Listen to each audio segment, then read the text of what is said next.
criminosos impulsos e nocivos desejos.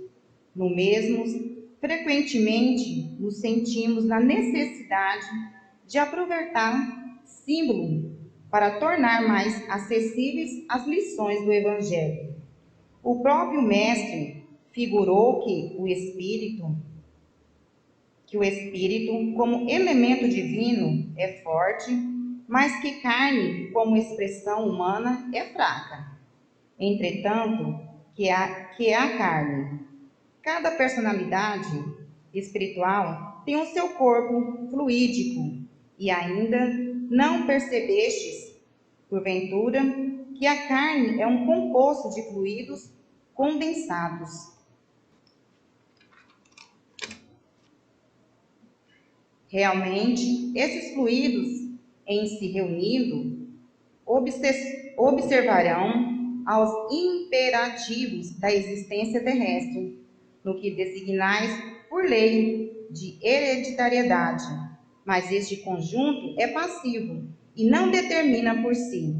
Podemos figurá-lo como casa terrestre, dentro da qual o espírito é dirigente, habitação essa que tomará as características boas ou más de seu possuidor.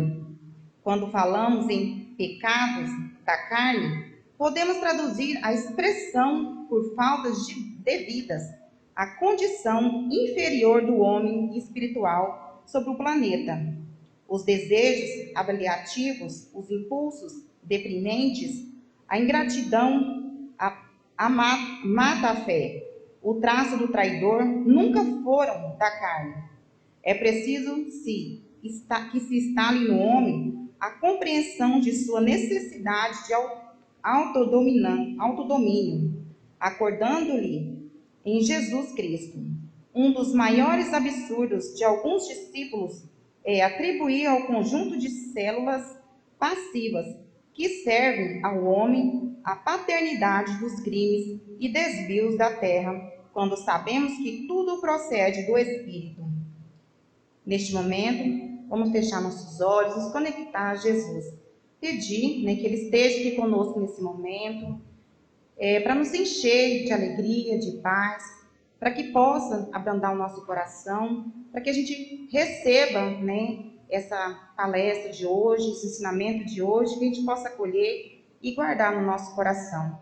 Pedir também a espiritualidade amiga que esteja aqui junto com o nosso palestrante, para que saia somente da boca dele palavras que vá edificar cada um de nós, que venha bastante fluido para que ele consiga passar para todos nós o Evangelho de Jesus. Obrigado, Senhor Jesus, e assim seja.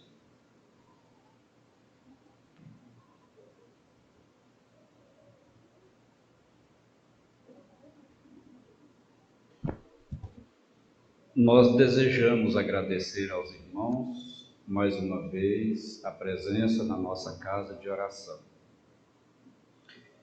Recentemente, dialogando com uma pessoa, ela me relatava o quanto estava feliz por ter obtido uma resposta quase que imediata a uma oração sua. Ela orou, pediu uma resposta e momentos depois, quando num atendimento aqui na Casa Espírita foi aberto o Evangelho e foi feita a leitura, tudo aquilo que ela havia questionado, pedido na oração, a resposta veio. Então, satisfeita, ela me perguntou: será que Deus ouve todas as pessoas, todos os pedidos? E fica realmente essa dúvida. Você tem certeza que Deus ouve as suas orações? Você consegue enxergar as respostas aos seus pedidos? Você consegue ouvir a voz de Deus? Você consegue perceber Deus te respondendo? Então é sobre isso que nós vamos falar hoje. Será que Deus ouve todas as pessoas?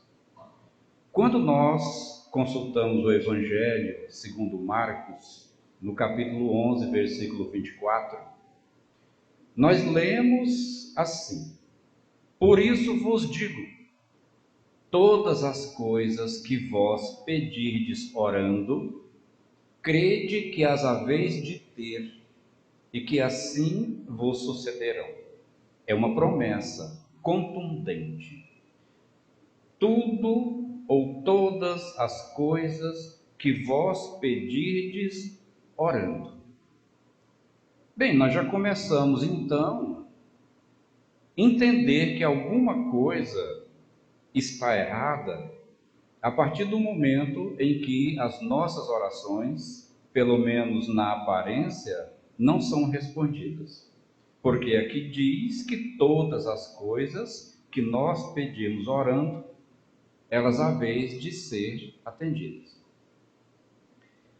Quando mudamos para Mateus, no capítulo 7, nos versículos 7 e 8, encontramos: peçam e vos será dado.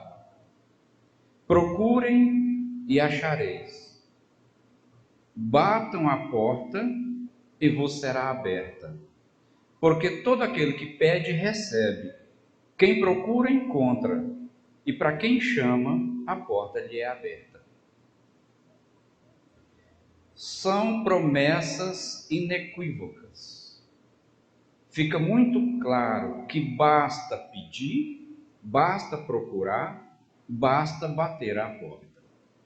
Ainda assim, há pessoas que dizem: eu tenho muita fé, mas Deus nunca me escuta. Eu nunca ouço a resposta de Deus. Por mais que eu bata as portas, nada muda na minha vida. Por quê?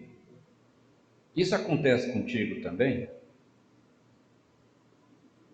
Você está cansado de pedir, de bater a porta e nada de resposta? A sua vida continua do mesmo jeito?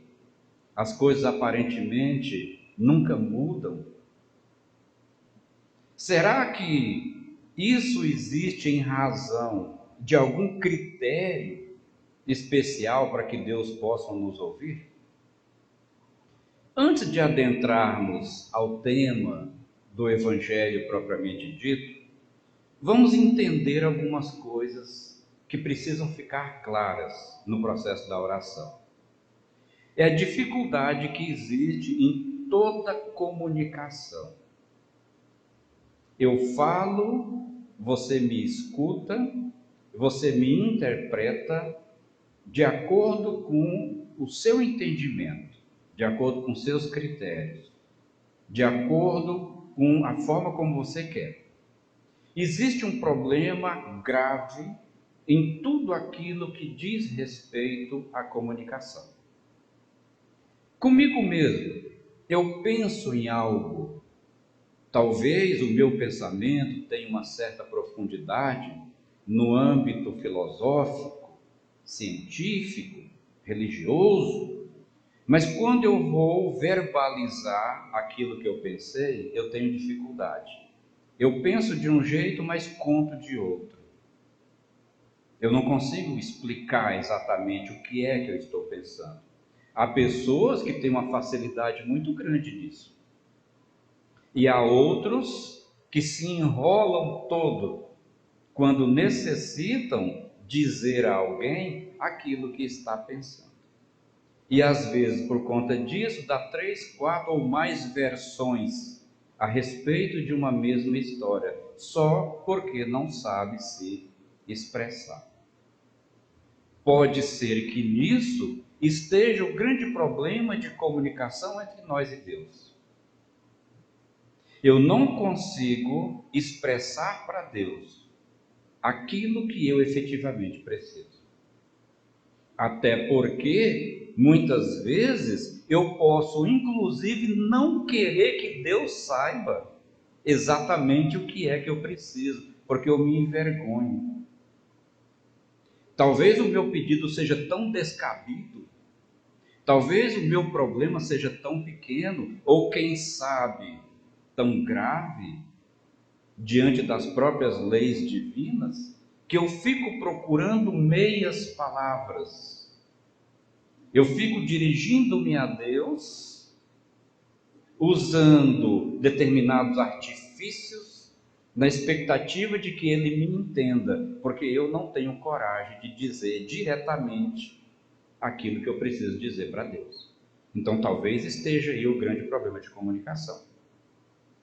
Além disso, em todo o processo de comunicação, existem as interferências. Às vezes, em determinados lugares, em algumas cidades, você não consegue usar um aparelho celular, você não consegue usar um microfone sem fio, porque ali tem tantas antenas de rádio, de televisão, do próprio celular, que ela produz campos magnéticos que interferem na comunicação daquele aparelho que você deseja usar. Dependendo da frequência que o aparelho que você vai usar, dependendo da frequência dele, essas antenas produzem uma dificuldade. Então ali você não consegue, por exemplo, usar um microfone sem fio com qualidade. Às vezes não consegue de jeito nenhum. Existem os ruídos. Às vezes você vai usar determinados aparelhos e o som nunca sai com qualidade. Ele sempre tem um chiado. E de repente você vai perceber que o chiado que se verifica naquele sistema que você está usando está em razão exatamente de um aparelho celular que você tem no bolso. Interfere na comunicação. E os ruídos mentais? Nesse momento, por exemplo, quando a moça levantou-se para olhar naquela câmera, produziu-se um ruído mental. A nossa atenção foi desviada para ela e nós deixamos de prestar atenção no que eu estava falando. Todo mundo fez isso? Não. Mas alguém fez isso? Provavelmente. Porque são os ruídos na comunicação. Nós temos dificuldade de focar durante muito tempo, e quando eu falo em muito tempo, são alguns segundos em uma única coisa. O mundo ao nosso redor chama a nossa atenção, desperta a nossa curiosidade. Então, se eu estou olhando para cá, no mesmo tempo eu olho para ali, qualquer coisa me chama a atenção. Em época de redes sociais, é muito comum a pessoa ter ao mesmo tempo ligado a televisão, o celular e o computador. Qual dos três ela está assistindo? Às vezes nenhum, apesar de que ouve e olha para os três.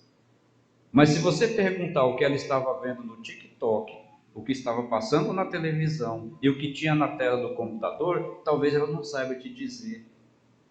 Porque ela vê sem prestar atenção, sem enxergar efetivamente. São os ruídos da comunicação, com um detalhe. Se na televisão, no computador ou no TikTok tem algo muito engraçado, realmente uma dessas coisas que a gente vê e que não são nada edificantes, mas que são engraçadas, aquilo a gente lembra, porque isso retém a nossa atenção. Nós ainda estamos habituados a focar, a prestar mais atenção naquilo que não presta, no sentido de trazer uma mensagem que nos induza a alguma forma de crescimento espiritual. Além disso, nós vivemos da ponta do nosso nariz para fora. Viver para fora é uma condição inerente ao ser humano nos dias atuais. Viver para fora. A nossa grande dificuldade realmente é voltarmos-nos para o nosso interior. E a oração, a comunicação com Deus, ela presume uma vivência interior. Mas vivendo para fora, tudo aquilo que é exterior prende a minha atenção. Depois de um dia de trabalho, ao adentrar ao meu quarto, sento no leito e pretendo fazer uma oração antes de dormir. Em primeiro lugar, eu estou cansado, muito cansado. O dia foi extremamente cheio. E eu ainda, naquele momento em que me preparo para dormir, não consegui me desligar das coisas do dia a dia. Não consegui me desligar. E como eu não consegui me desligar das coisas do dia a dia, elas continuam ocupando a minha mente. Quando eu me dirijo a Deus, então, na maioria das vezes, as palavras que eu vou proferir surgem de uma forma mecânica. Eu não estou focado nelas. Eu estou, Senhor Deus, neste momento eu te peço, mas eu estou, na verdade, focado ainda nos acontecimentos, sobretudo naqueles mais sérios que prenderam mais a minha atenção naquele dia. Em outros momentos, aliado ao cansaço, talvez o excesso alimentar antes de dormir também embota a minha capacidade de raciocinar, de concentrar, e o meu diálogo com Deus fica prejudicado. Não raro, quando chegamos ao final da oração e pronunciamos o assim seja ou o amém, nós já estamos mais no mundo espiritual do que no mundo da carne. Já estamos mais adormecidos do que acordados. Não temam em dizer para si mesmo: quantas vezes você já teve que retomar o Pai Nosso? 2, 3 vezes, porque no meio dele você esqueceu aonde você estava. Porque você está orando o Pai Nosso e dá aquele apagão. Seja feita a vossa vontade, deu aquele apagão, a mente divagou, você foi lá no lugar onde você estava antes, você foi lá no dia seguinte no que você tem que fazer, e aí você esquece onde você parou, e aí ou você retoma de qualquer lugar e termina, ou você começa e faz tudo de novo, e não consegue terminar o Pai Nosso sem interromper mais 2 ou 3 vezes. Desta forma, não há comunicação.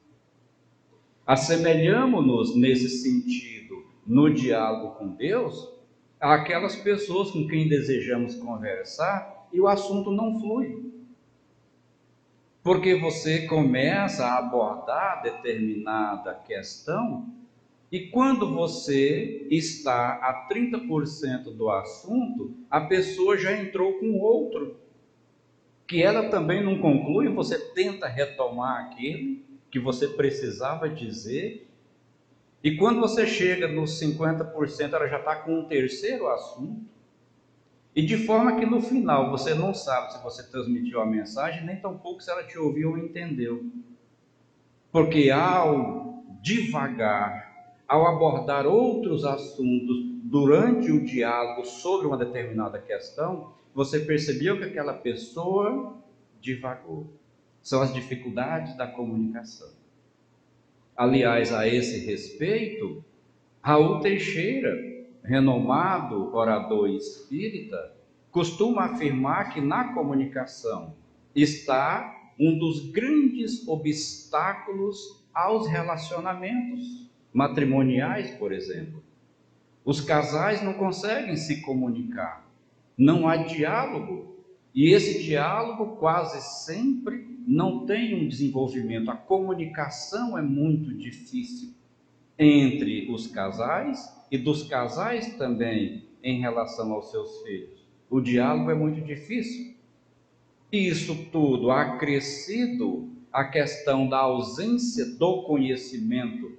Uma pessoa que não se conhece une-se a outro que não se conhece com a pretensão de se conhecerem no processo. E nesse processo de se conhecerem, a comunicação é um dos grandes obstáculos. Então, orar, falar com Deus de uma maneira que nós possamos ser ouvidos, já presume a solução de todos esses obstáculos aqui citados nos processos comuns, diários, de comunicação entre todos nós. A comunicação com Deus, ela precisa ser clara. Então, voltando ao Evangelho, lá em Mateus, no capítulo 7, no versículo 21, nós entendemos que toda oração, para ser ouvida por Deus, além das questões da comunicação, precisa ser feita com fé.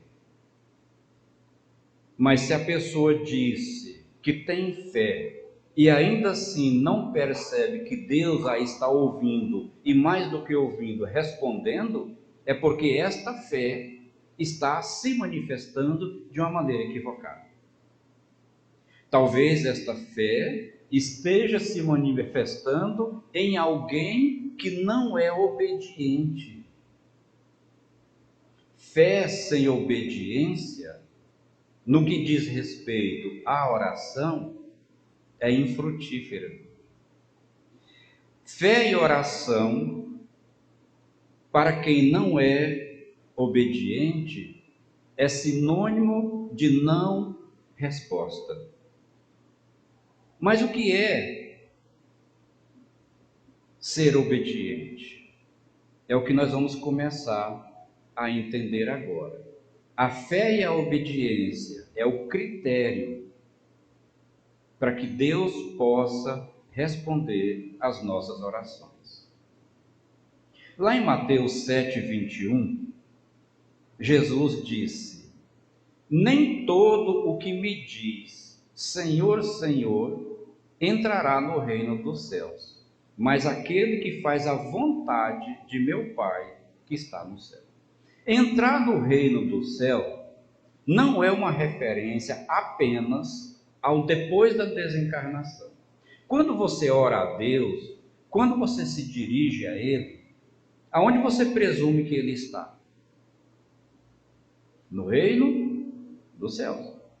Então, se você quer se comunicar com Deus através da oração, você está, por antecipação, naquele momento da oração, se colocando no reino dos céus. Senhor, Senhor, nem todo aquele que diz isso entrará no reino dos céus, mas aquele que faz a vontade do meu Pai que está no céu. Fazer a vontade do Pai que está no céu é ser obediente. Fazendo esta análise, eu começo a me perguntar: será que Deus não tem respondido às minhas orações porque eu estou sendo desobediente a Ele? É certo que sim. Agora, vem a segunda pergunta: em que eu estou sendo desobediente a Deus, a ponto dele não ouvir e responder às minhas orações? São questões que cada um precisa responder para si mesmo. Em que eu estou sendo desobediente, ainda que eu possa afirmar a plenos pulmões que eu tenho fé? Se eu perguntar para qualquer um aqui, inclusive para mim, você tem fé? É óbvio que temos, senão não estaremos aqui. O ato de estarmos na casa espírita hoje demonstra que somos possuidores de fé. Mas daí se segue sermos todos obedientes? Daí se segue todos fazendo a vontade do Pai que está no céu.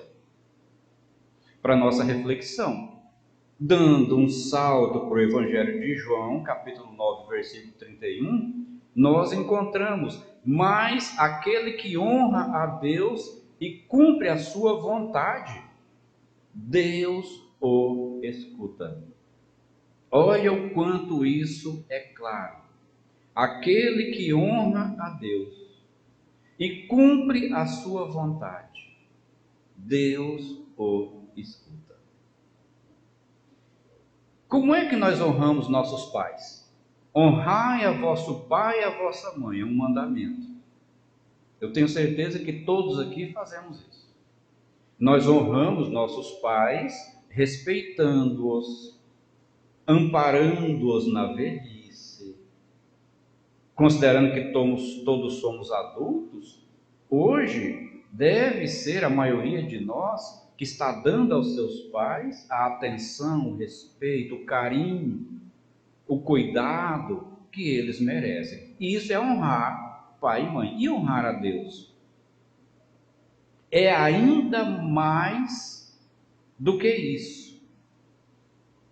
Aquele que honra a Deus e cumpre a sua vontade. São duas coisas: honrar a Deus e cumprir a vontade dele. Nem sempre quem cumpre a vontade de Deus, então, pode ser que o honre. E pode ser que nem todos que o honrem cumpram a sua vontade. Eis aqui uma diferença entre ter fé e fazer a vontade de Deus, ser obediente. E se isso é uma condição para que Deus nos escute, já começo a ficar preocupado se as minhas orações estão sendo ouvidas. Então, alguns defeitos comportamentais no nosso dia a dia, a Bíblia comprova que também são obstáculos para que a nossa oração chegue a Deus e volte em forma de resposta. Uma dessas coisas é o imediatismo. Lá em Eclesiastes, capítulo 8, versículo 6, está escrito: pois para cada coisa há um tempo e um critério. Para cada coisa há um tempo e um critério. O critério nós já vimos: fé e obediência. E o tempo? Geralmente somos imediatistas. Senhor, ajude-me nessa necessidade, ó Pai. Ajude-me a resolver esse problema, Senhor. Senhor, amanhã é o grande dia. E aí, quando chega amanhã, o que eu preciso não acontece. E eu já começo a crer que Deus não me ouviu, não vai me responder, que eu não tenho moral nenhuma com Deus, que eu não tenho valor, porque eu sou imediatista. E um dos critérios também para que as nossas orações sejam ouvidas por nós é não sermos imediatistas, porque as coisas devem acontecer não no nosso tempo, mas no tempo de Deus. O imediatista, quando no momento seguinte à oração não obtém a resposta, ele desiste de prestar atenção. E às vezes um mês depois, quem sabe mais, a resposta vem. Mas ele nem se lembra mais que naquele dia ele orou. Porque para ele só serviria se a resposta viesse no tempo dele. Mas o próprio Cristo, quando disse: quando fordes orar, oreis assim: Pai nosso que está no céu. E lá no final fala: seja feita a vossa vontade, assim na terra como no céu. Então, meu filho, não importa onde, o tempo é o de Deus. O imediatismo impede percebermos a resposta de Deus. Uma outra coisa fundamental para que as nossas orações sejam respondidas é a prática da caridade. O lema da doutrina espírita é: fora da caridade não há salvação. Porque a doutrina entende que não é o templo que salva pessoas. Não é fora do centro espírita, fora do templo religioso, fora da igreja. É fora da caridade. Se eu não vivenciar a caridade, as minhas orações também não serão ouvidas e, portanto, não respondidas. Quando recorremos a Provérbios 21:13, nós encontramos: quem presta ouvidos surdos ao aflito, quando chamar, não lhe responderão. Prestar ouvido surdo ao aflito é não prestar atenção na queixa, na reclamação, na dor, no problema do aflito. É ignorar as dificuldades do ser humano. E quando nós, então, que agimos assim, não prestamos atenção e, portanto, buscarmos a Deus através da oração, o ouvido dele também vai ficar surdo para nós. Quando chamar, não lhe responderão.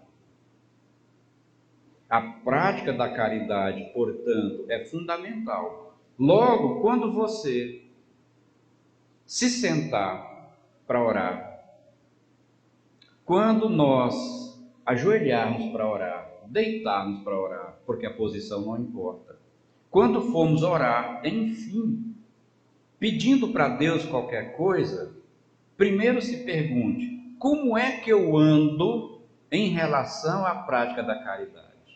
Tenho feito? Poderia fazer mais? Eu faço de conta que faço, mas não faço? Tenho atendido a todos os chamamentos? Eu tenho doado de mim mesmo, porque sempre foi falado na caridade moral e na caridade material. A caridade material eu dou a roupa, o alimento, o remédio, eu dou o dinheiro, mas eu nunca tenho tempo para dar, eu nunca tenho amor para dar, eu não tenho carinho para dar, eu não tenho atenção para dar, começando com os de dentro de casa. Eu sou frio, quase que um cubo de gelo, mas eu sou mão aberta, eu dou o que eu tenho, menos de mim mesmo. Então, nesta hora, quando eu precisar uma atenção especial para mim, Provérbios 21:13 disse que eu não obterei resposta. Então, durante a oração, se questione como é que você anda em relação à caridade. Outro aspecto é a hipocrisia. Em Lucas, capítulo 12, versículo 1, está escrito: então Jesus disse especialmente aos seus discípulos: preveni-vos da levedura dos fariseus, que é a hipocrisia. Prevenir da levedura dos fariseus, a hipocrisia. Os fariseus, notadamente, eram uma seita formada de hipócritas. Eram pessoas que pregavam algo que eles próprios não vivenciavam. As Escrituras deixam isso muito claro. Então, em Lucas, Jesus nos disse para nós nos precavermos contra isso. E hoje, será que também não temos um comportamento muito semelhante ao dos fariseus? Toda oração na qual a presença da hipocrisia está, não vai alcançar o seu objetivo. Deus não ouvirá e, portanto, não nos responderá. Lembram-se do exemplo bíblico do fariseu e do publicano? O publicano era o homem de má vida. O fariseu era o religioso da época, mais conhecido.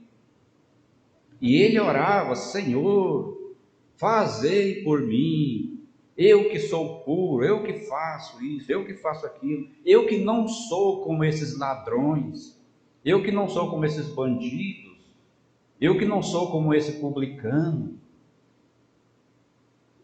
Por outro lado, O publicano que estava do lado dele orava assim: Senhor, eu sei que eu não sou digno. Eu sei que eu não sou digno, mas se for da sua vontade, me atenda, me ajuda. Poucas palavras, mas verdadeiras, sem hipocrisia. Ele admitiu logo para Deus quem ele era. O Senhor sabe que eu sou assim, pronto. Mas eu estou sendo sincero, me dá o que eu preciso, me ajuda, eu preciso. Então, a hipocrisia na oração é extremamente prejudicial. E como é que eu faço essa análise? A partir do momento em que eu peço coisas às quais eu não faço jus. A partir do momento em que eu quero uma atenção de Deus para a qual eu não estou sendo merecedor. A partir do momento em que eu quero que Deus olhe para mim de uma maneira que eu próprio não olho para Ele. Isso é hipocrisia. E o orgulho? Ah, o orgulho. Terrível orgulho. Algures disseram: o orgulho é o filho predileto do egoísmo. É terrível. Lá em Tiago, capítulo 4, versículo 6, encontramos: Deus resiste aos orgulhosos, mas favorece os humildes. Deus resiste aos orgulhosos, mas favorece os humildes. Durante a oração, o questionamento em relação ao orgulho é fundamental. Eu quero que Deus me ouça, eu preciso que o Senhor me ajude. Mas eu já analisei se aquela consolação para um problema interior que eu estou experimentando é justo. Será que o meu estado íntimo não é simplesmente a exacerbação do meu orgulho? Eu conversava com uma outra pessoa essa semana e falávamos exatamente disso. E ela me dizia: olha, eu tenho um problema comigo mesmo. Era uma pessoa idosa e ela dizia: eu me lembro o quanto eu fui útil para os outros, o quanto eu ajudei todo mundo, o quanto eu fiz, por exemplo, meus filhos. Eu quase que não vivia para mim, eu vivia fazendo por eles, por todos, ninguém que me buscava ficava sem resposta, e agora eu me sinto abandonado. Então eu não suporto isso, eu não suporto ser desvalorizado, eu não suporto ser tratado como uma mercadoria que depois de usado muito tempo, agora não tem mais serventia, e é assim que eu me sinto. Deus não se compadece disso. A gente até pode falar para a pessoa: nossa, coitadinho, que pena que fizeram isso contigo. Não, esse povo não tem jeito mesmo, são cruéis. Não, não é nada disso que nós temos que responder. Essa pessoa está assim porque ela está ferida no seu orgulho, está ferida na sua vaidade. Essa pessoa está se sentindo assim porque fez esperando receber recompensa, esperando receber um retorno. Não foi uma doação real. E se você diz: aqueles que te abandonaram criaram um problema entre elas e Deus, e elas vão ter que resgatar com Deus, é um problema entre elas e Deus. Aí a pessoa fala: é desse jeito, ninguém me dá razão. Ninguém me dá razão. Então, na verdade, quando formos orar, nós precisamos pensar se a nossa tristeza, a nossa dor, a nossa apatia, a nossa, enfim, situação íntima não é fruto do nosso orgulho, que está ferido. E aí então Deus não vai nos ouvir nem responder. Se Ele fosse responder, no máximo eu diria: filho, vai resolver-se com seu orgulho. Você está se sentindo assim porque o seu orgulho está ferido. E Libertar-se das consequências do seu orgulho é responsabilidade pessoal e intransferível. Não dá para transferir para Deus. Deus não vai resolver os problemas ocasionados pelo nosso orgulho. Somos nós que temos que resolver. Porquanto está dito: Deus resiste aos orgulhosos, mas favorece os humildes. Talvez a forma de abordagem: Senhor, reconheço o meu orgulho, reconheço, Senhor, que eu estou ferido, mas eu sei que eu não posso ser assim, mas está sendo mais forte do que eu, então eu preciso da força para superar esse mal que está em mim, mas eu nem me lembrei dos outros. Eu admiti para Deus que o problema está em mim. Eu falei para Deus: ó Senhor, eu tenho consciência que eu, nesse caso, eu não sou vítima. Eu não sou vítima. Eu sou algoz. Então me ajude. Eu preciso de força, porque sozinho eu não estou dando conta. E aí entra a necessidade do perdão. Eu andei observando que a maioria das nossas orações versam em torno do perdão. Ou eu quero o perdão de Deus, ou eu quero que Deus me ajude a perdoar o outro, ou eu quero que o outro me perdoe. Geralmente esse é o processo. Agora há pouco, nos nossos estudos, falávamos sobre o perdão de Deus. Deus, me perdoe porque eu pequei. Me perdoe, Senhor, porque eu cometi um desatino. Aí Deus terá se ofendido? Deus terá se magoado? Então, o perdão de Deus, nós já o temos. É a conclusão a que nós chegamos. Todos nós já temos o perdão de Deus. Ele está disponível. Mas eu preciso, para tomar posse dele, existe um critério. Eu preciso mudar de atitude. Não adianta eu solicitar que Deus me perdoe e continuar a mesma pessoa, pensando do mesmo jeito, sentindo do mesmo jeito, falando do mesmo jeito e fazendo as mesmas coisas que eu sempre fiz. O perdão de Deus é dado a cada um de nós o tempo inteiro, ele é disponível. Deus não precisa se abalar para perdoar. Está aí. Agora, eu atraio esse perdão de Deus quando eu mudo as minhas atitudes. A prática do amor cobre a multidão dos pecados. Atos dos Apóstolos. A prática do amor cobre a multidão dos pecados. Então, ame cada vez mais.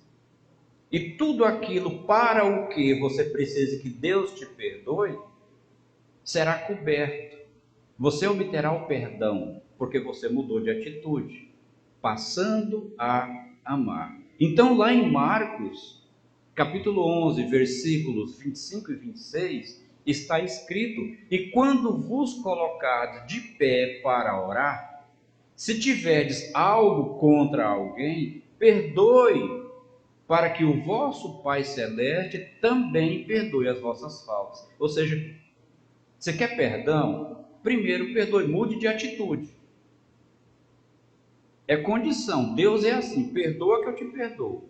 Em outras palavras, mude de atitude em relação ao seu próximo, que o meu perdão já é seu, é só você tomar posse. Mas nós muitas vezes vamos orar, depois reclamamos de não obtermos resposta e nos esquecemos de fazer uma análise. Eu tenho pessoas na minha vida a quem eu devo perdoar e ainda não perdoei? Eu tenho mágoa por alguém? Eu tenho diferenças com alguém? Um amigo de agora, do passado, com meu pai, com minha mãe, com meus irmãos, com esposa, esposo, atual ou ex, com filhos? Se o perdão é condição para que nossa oração seja ouvida e respondida, então, antes de orar, precisamos fazer essa análise. A quantas anda o meu coração? A quantas anda o meu perdão? E vamos além.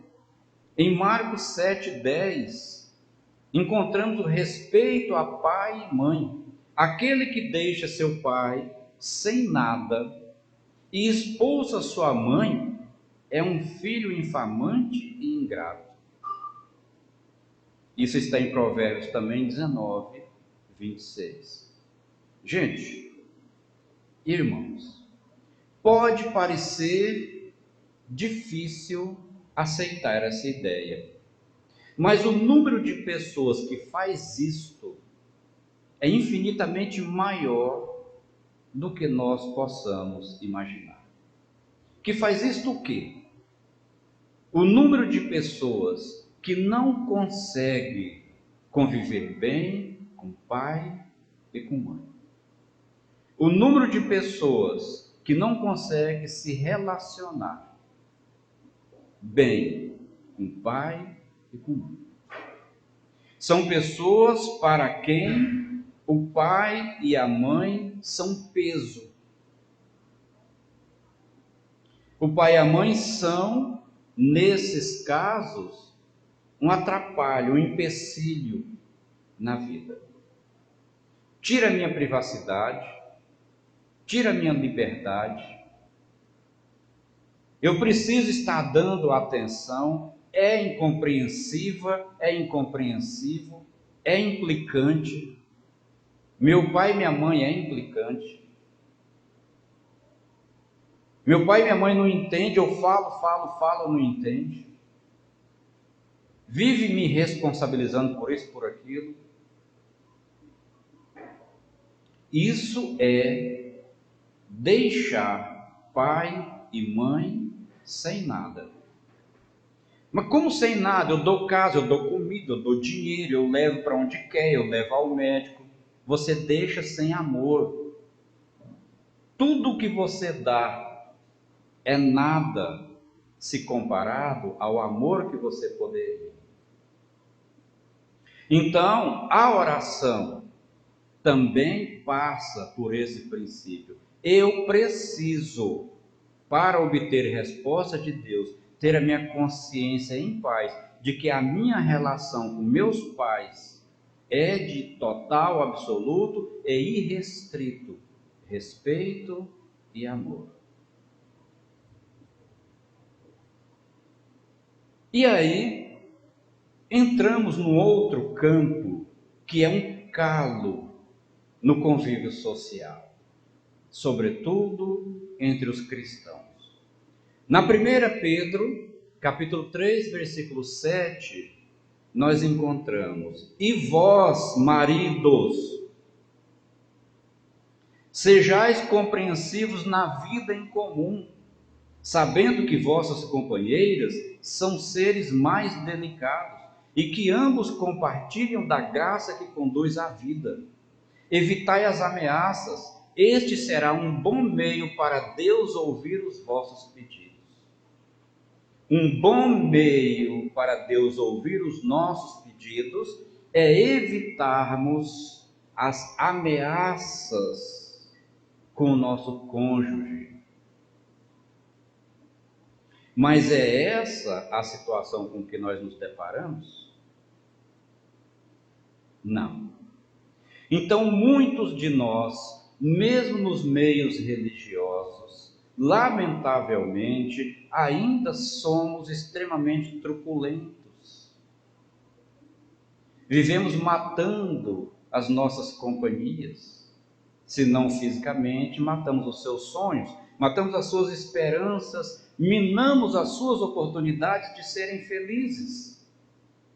E, sobretudo, nelas, mais delicadas, usamos dessa truculência com a certeza da impunidade, com a certeza de que elas raramente, mas muito raramente, vão redarguir. E fazemos o que bem queremos. E depois, no momento de oração, vamos nos dirigir a Deus, na esperança de que Ele nos ouça e nos responda. As perseguições religiosas, lá em Miqueias 3, 2, 4 está escrito: desfolai vivo aquele que pertence ao meu povo. Quantas vezes nós espíritas não enfrentamos as perseguições, os olhares atravessados? Não é nenhuma nem duas vezes, são muitas, muitas vezes.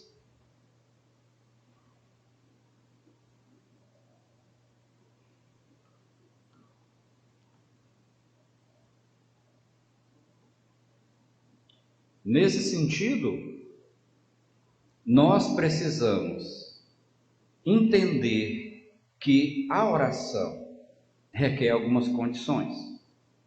Mas o que o Espiritismo diz a esse respeito? Até aqui, nós vimos as visões do Novo e do Velho Testamento. A doutrina espírita diz que a forma nada vale, o pensamento é tudo. Esse é o primeiro ponto. Então não importa se eu vou orar ajoelhado, se eu vou orar em pé, se eu vou orar sentado, se eu vou orar caminhando, não é a forma. O que vale é o pensamento. Então cada um deve orar de acordo com as suas convicções e da maneira que essa oração mais o toque. A oração precisa me tocar, com a profundidade necessária. Não importa se as minhas palavras serão bonitas, se elas serão feias, se elas serão com um vocabulário rebuscado, ou se elas serão da maneira mais simples possível. Mas o meu pensamento precisa estar focado em Deus, respeitando esses critérios anteriores. Não importa se a oração é espírita, se ela é católica ou se ela é evangélica, ou se ela é de um outro segmento qualquer. Não importa, cada um deve orar segundo as suas convicções. Então eu sou espírita, eu vou orar de acordo com a minha convicção espírita. Vou me dirigir aos espíritos superiores, porque eles podem interceder a meu favor junto ao Pai Celestial. Eu posso fazer isso. Porque no mundo espiritual existe uma hierarquia. Um bom pensamento vale mais, de acordo com a doutrina espírita, do que grande número de palavras com as quais nada tem o coração. Vamos orar. A pessoa fecha os olhos, abre a boca e começa a falar. Ela quase que relata o que daria para escrever um livro. Aquelas palavras rebuscadas, aquela coisa longa. Ela está orando para agradar os ouvidos de quem escuta. Ela não está orando efetivamente com o objetivo de alcançar a Deus. Então não é a intensidade das palavras, mas sim a intenção. Faça sua oração com a intenção verdadeira e as vibrações do vosso pensamento vão se elevar. Todas as vezes que eu penso em algo, o meu pensamento vibra, ele produz energia. O mundo é feito de energia. E é nessa energia que a energia produzida pelo pensamento trafega. Então, se o pensamento é bom, equilibrado, ele vai trafegar em direção ao que há de mais sagrado e elevado. Mas se esse pensamento é negativo, da mesma forma serão as energias que ele vai produzir. É sábio orar bem. Quando mencionamos, por exemplo, perdão, nós precisamos indagar se nós mesmos sabemos perdoar por uma razão muito simples. A oração tem a ideia de levar a pessoa à reflexão. Não adianta recorrer à oração sem a bênção da reflexão. Eu vou orar antes de proferir as palavras ou os pensamentos, eu preciso refletir se eles são coerentes com o meu jeito de ser, com o meu comportamento. Se é incoerente, não adianta nada eu falar. Vai ser a oração eivada de hipocrisia. Então, toda oração é também um ato de adoração. Toda oração é também um ato de adoração. Orar a Deus é pensar nele, é aproximar-se dele, é pôr-se em comunicação com ele. Pensar, aproximar, comunicar. Se a gente não pensa nele, a gente não consegue se aproximar. E se não aproxima, tem todos aqueles obstáculos inerentes à comunicação, sobre os quais nós já falamos anteriormente. Allan Kardec, no Livro dos Espíritos, na questão 659, colocou 3 condições indispensáveis na oração: louvar, pedir e agradecer. Quando eu penso em Deus, eu tenho que pensar nele louvando.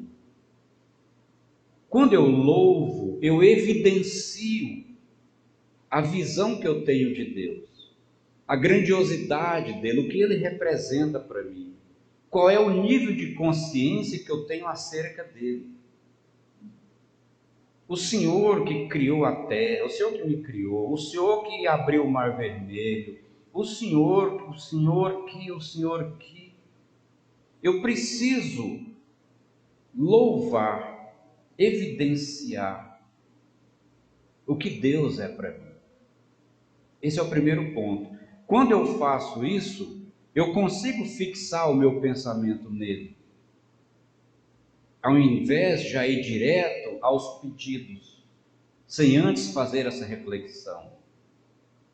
Quando você pensa em falar com uma pessoa, quando você já a conhece muito bem, você vai tranquilamente. Mas quando você vai falar com alguém que é o seu primeiro ou primeiros contatos, você ensaia, você procura saber quem é, procura conhecer melhor as qualidades ou os problemas. Você procura saber quem é aquela pessoa. Aí então você se aproxima dela. Você sabe como vai se dirigir a ela. Se você vai, na vida social, dirigir-se a uma autoridade, dependendo da posição da autoridade, você também se prepara. Você sabe como chegar àquela... É um deputado, é um governador de estado, é o presidente da república, é o prefeito, é um comandante militar. Qual é a autoridade? Então você precisa se armar do devido respeito. É um professor? Ora, vou trazer a sardinha para o meu lado. Você precisa se armar de respeito para se dirigir àquela pessoa, porque é o respeito que ela merece. Tratamento protocolar, dependendo do local. Mas se o presidente da República vem fazer uma prece aqui no Centro Espírita, nós vamos tratá-lo de irmão, porque dentro da religião, o maior tratamento pessoal que nós podemos dar a alguém é o de irmão. Mas se nós vamos lá, onde ele exerce a função, aí é onde entra a excelência, a eminência, enfim. Então, falar com Deus, louvando-o, é saber como nós devemos nos dirigir a Ele, é termos consciência do que Ele representa. Em segundo lugar, pedir. Eu preciso dizer para Ele: eu já tenho tudo o que o Senhor me proporciona, mas eu ainda estou precisando de 2 pontos. Aí você pode enumerar as suas necessidades. Antes de enumerar suas necessidades, entretanto, faça aquela reflexão. Porque se você disser: eu preciso de perdão, faça a reflexão: mas eu perdoo? Eu preciso que os meus filhos me deem respeito, mas eu respeito meus pais? Eu preciso me libertar desse sentimento de angústia que eu tenho dentro de mim. Mas ele não é provocado pelo meu orgulho. Eu preciso fazer uma autoavaliação antes de pedir. E depois dos pedidos, eu vou agradecer. Apesar de tudo isso que eu já tenho, agora, Senhor, eu tenho muito mais a agradecer. Eu te agradeço pelo que o Senhor me deu, mas também pelo que o Senhor não me deu.